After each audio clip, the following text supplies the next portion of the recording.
हमी भाव केंद्र सरकार वाढवत नाही, हमी भाव तेच आहेत. आणि म्हणून आपल्याला मला लक्षात आणून दिलं पाहिजे की 22-23 मध्ये सोयाबीनचा हमी भाव होता 4,300, 23-24 मध्ये तो झाला 4,600 आणि आता तो झाला जवळपास 4,892, म्हणजे जवळपास 4,900.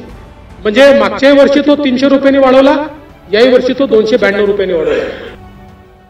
राज्याचे उपमुख्यमंत्री देवेंद्र फडणवीस यांनी आता राज्यातील सर्व शेतकऱ्यांसाठी महत्त्वाचे पाऊल उचलले आहेत. महायुती सरकारमधील उपमुख्यमंत्री देवेंद्र फडणवीस यांनी राज्यात घेतलेले सर्व निर्णय राज्यातील नागरिकांना कल्याणकारी ठरत आहे. यात आता शेतकऱ्यांच्या शेतमालासाठी सुद्धा घेतलेल्या निर्णयामुळे राज्यातील सर्व शेतकऱ्यांना आता दिलासा मिळाला आहे. राज्यातील सर्व शेतकऱ्यांच्या सोयाबीन पिकाला चांगला भाव मिळणार आहे.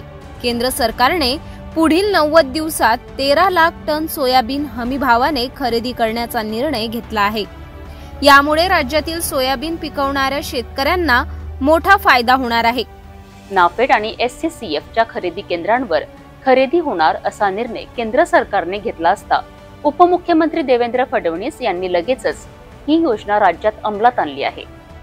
शेतकऱ्यांनी पिकवलेलं सोयाबीन नाफेड आणि SCCFच्या खरेदी केंद्रावर खरेदी केले जाणार आहे.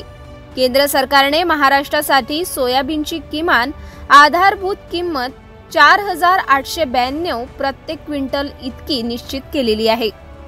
केंद्र सरकारच्या या निर्णयामुळे सोयाबीनला चांगला भाव मिळण्याची आशा निर्माण झाली आहे. आता या योजनेने राज्यातील सर्व शेतकऱ्यांना दिलासा मिळाला आहे. अशात आता राज्यातील सर्व शेतकरी दादा उपमुख्यमंत्री देवेंद्र फडणवीस यांचे आभार मानित आहेत. अशा निर्णयामुळे आता राज्यातील सर्व शेतकऱ्यात आनंदाचे वातावरण निर्माण झाले असून उपमुख्यमंत्री देवेंद्र फडणवीस यांचे अभिनंदन आणि आभार मानले जात आहे.